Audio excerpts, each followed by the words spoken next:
بسم اللہ الرحمن الرحیم۔ اللہم صلی علی محمد وعلی آل محمد وبارک وسلم۔ قائد اعظم انٹرنیشنل ہاسپٹل کے 4th فلور میں ہوں جی، یہاں پر کنٹین بھی ہے اور یہ پورے اسلام آباد کا خوبصورت منظر یہاں سے نظر آتا ہے۔ حالانکہ یہ شیشے صاف ہوں تو اور بڑا خوبصورت منظر نظر آئے، لیکن الحمدللہ ثم الحمدللہ جو پیغام دینا چاہتا ہوں ہر سننے والے کو، والدہ بیمار تھیں، 8واں دن ہے آج، اور رب کے کرم سے 1 سیکنڈ بھی والدہ کو چھوڑ کر نہیں گیا، تو یہ ریاکاری نہیں ہے، نہ تو مجھے اس سے کوئی کسی نے نام دینا ہے، نہ کوئی مجھے اس سے کوئی غرض ہے کہ میں ماں کی خدمت کر کے نمائش کروں،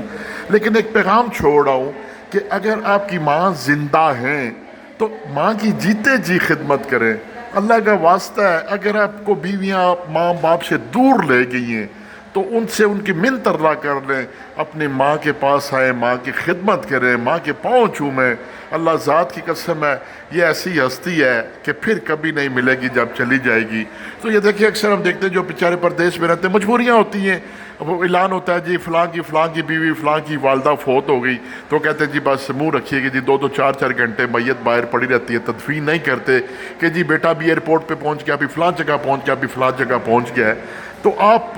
دولت کے چکر میں پڑے ہوئے ہیں، آپ کسی جگہ کوئی کسی مقام پر ہیں، تو چھوڑیے ان کو، ٹائم نکالیے، وقت نکالیے، آپ اپنی ماں باپ کے پاس بیٹھیے، ماں کے پاس بیٹھیے، ماں کی خدمت کیجیے۔ بیویوں کے کہنے پر اپنی ماں کو مت چھوڑے، بیویوں کے کہنے پر اپنی ماں کو مت چھوڑے، نہیں ملتی مائیں، پھر آپ قبر میں جا کے جو مرضی ہے کریں، جو ان کے نام پہ صدقات خیرات کریں، ان کا وہ قبولیت کا درجہ نہیں ہے۔ بس ماں باپ کی خدمت کریں، اور ابھی ڈاکٹر نے